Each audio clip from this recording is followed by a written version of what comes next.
Assalamualaikum warahmatullahi wabarakatuh. Yang terhormat dosen pembimbing Dr. Handes Haji Nur Hajis, MPD.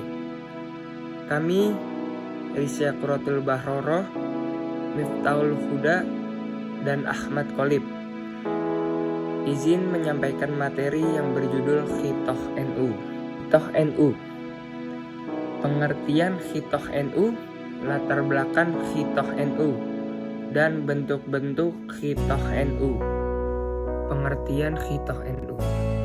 Kata khitoh berasal dari kata khotoh yang bermakna menulis dan merencanakan.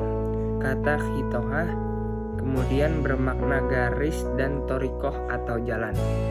Khitoh sangat populer di kalangan masyarakat Nahdlatul Ulama.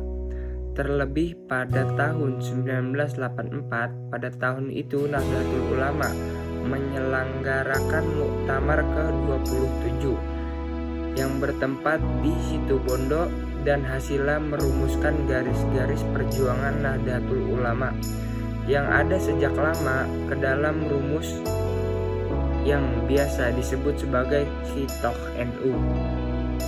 Khitoh NU adalah landasan untuk berpikir, bersikap, dan bertindak warga Nahdlatul Ulama yang harus diterapkan dalam tingkah laku perorangan atau organisasi maupun dalam proses pengambilan keputusan. Landasan itu merupakan paham dari Ahlus Sunnah wal Jamaah yang diterapkan di Indonesia menurut kondisi sekarang. Khitoh NU juga dikenal dengan sebutan Khitah 26. Kata Khitah 26 ini merujuk pada garis nilai-nilai dan model perjuangan Nahdlatul Ulama yang dipondasikan pada tahun 1926 ketika NU didirikan. Fondasi perjuangan NU tahun 1926 adalah sebagai gerakan sosial keagamaan. Latar belakang kembalinya ke Khitoh NU. Keterlibatan NU ke dalam politik praktis yang berlebihan menyebabkan politik NU menjadi terlalu mementingkan politik kekuasaan daripada berkhidmat pada NU. NU mulai menjadi politik praktis pada tahun 1952. Pada tahun 1955 mulailah NU mengikuti pemilu yang pertama. Namun pada masa Orde Baru, partai-partai mulai dipangkas, yang asalnya banyak menjadi sedikit, dan pada saat itu partai yang diperbolehkan mengikuti pemilu hanyalah 3, yaitu PDI, P3, dan Partai Golkar.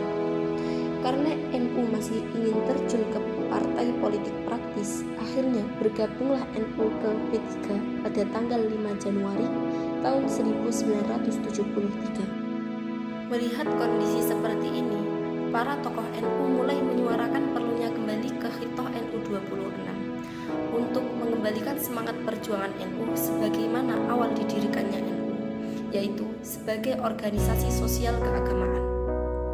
Namun, keadaan ini agak mengalami kesulitan disebabkannya belum menemukan rumusan komplit dukungan Khitoh NU. Kembalinya ke Khitoh NU muncul sejak akhir tahun 1950. Perjalanan kembali ke Khitoh NU sangatlah panjang. Usulan kembali ke Khitoh NU dimulai dari Muktamar ke-22 di Jakarta pada tanggal 13 sampai 18 Desember 1959 dan tidak membuat hasil atau gagal.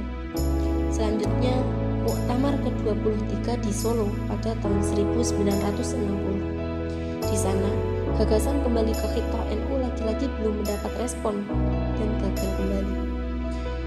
Muktamar ke-25 di Surabaya pada tahun 1971 dan belum juga disepakati dan kembali lagi gagal.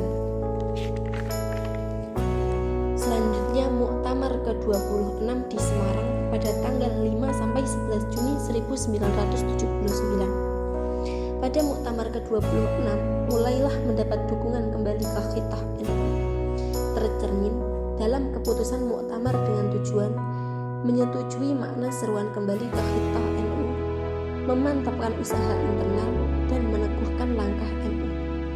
Meskipun seperti itu, tetapi pada saat muktamar itu juga gagal kembali ke Khitoh NU. Kesungguhan merumuskan Hitoh NU ditandai dengan berkumpulnya tokoh muda NU di Hotel Hasta Jakarta pada tanggal 12 Mei tahun 1983. Disebut juga dengan Majelis 24 dan terbentuklah tim 7 dengan tujuan merumuskan dan mengembangkan gagasan yang telah dikaji di Majelis 24. Dari situlah kemudian diselenggarakan muktamar ke-27 di Situ Bondo pada tanggal 8 sampai 12 Desember 1984. Pada muktamar ini dihasilkanlah keputusan yaitu kembalinya ke Hitoh NU. Bentuk-bentuk rumusan Hitoh NU. 1. Dasar pemikiran NU. Nahdlatul Ulama mendasarkan paham keagamannya kepada sumber Islam, yaitu Al-Quran, As-Sunnah, Al-Ijma, dan Al-Qiyas. Dalam memahami, menafsirkan Islam, mengikuti Ahlus Sunnah wal Jamaah, dan menggunakan pendekatan madhab. NU mengikuti pendirian bahwa Islam adalah agama yang fitri, yang bersifat menyempurnakan kebaikan yang dimiliki oleh manusia. 2. Sikap kemasyarakatan NU. 1. Sikap tawasud dan i'tidal berintikan kepada prinsip hidup yang menjunjung tinggi keharusan berlaku adil dan lurus di tengah-tengah kehidupan bersama NU. Dengan sifat dasar ini akan selalu menjadi kelompok panutan yang bersikap dan bertindak lurus dan selalu bersifat membangun, serta menghindari segala bentuk pendekatan yang bersifat tataruf atau ekstrim. 2. Sikap tasamuh terhadap sikap toleransi terhadap perbedaan. Pandangan baik dalam masalah keagamaan, terutama yang bersifat furu' atau yang menjadi masalah khilafiyah, serta dalam masalah kemasyarakatan dan kebudayaan. 3. Sikap tawazun, yaitu sikap seimbang dan berkhidmah, menyerasikan khidmah kepada Allah Subhanahu wa taala, khidmah kepada sesama manusia dan lingkungan hidupnya. 4. Sikap amar ma'ruf nahi mungkar, yaitu selalu memiliki kepekaan untuk mendorong perbuatan baik, berguna dan bermanfaat bagi kehidupan bersama, serta menolak dan mencegah semua hal yang dapat menjerumuskan dan merendahkan nilai-nilai kehidupan. 3. Perilaku NU. 1. Menjunjung tinggi nilai-nilai dan norma-norma ajaran Islam. 2. Mendahulukan kepentingan bersama daripada kepentingan pribadi. 3. Menjunjung tinggi sifat keikhlasan, berkhidmah, dan berjuang. 4. Menjunjung tinggi persaudaraan atau ukhuwah, persatuan atau al-ittihad. 5. Menjunjung tinggi nilai amal, kerja, dan prestasi sebagai bagian dari ibadah kepada Allah Subhanahu wa taala. Yang keenam, menjunjung tinggi kebersamaan di tengah kehidupan berbangsa dan bernegara. 7. Menjunjung tinggi kepeloporan dalam usaha memacu dan mempercepat perkembangan masyarakat. 8. Menjunjung tinggi nilai kesetiaan atau loyalitas kepada agama dan bangsa. Ikhtiar NU, yaitu 1. Peningkatan silaturahmi atau komunikasi ulama. 2. Peningkatan kegiatan di bidang keilmuan atau pengkajian atau pendidikan. 3. Peningkatan kegiatan penyiaran Islam, pembangunan sarana-sarana dan pelayanan. 4. Peningkatan taraf dan kualitas hidup masyarakat melalui kegiatan yang terarah. 5. Fungsi organisasi dan kepemimpinan. Fungsi organisasi dan kepemimpinan ulama di NU yaitu sebagai alat untuk koordinasi bagi terciptanya tujuan-tujuan yang telah ditentukan, baik tujuan yang bersifat keagamaan maupun kemasyarakatan.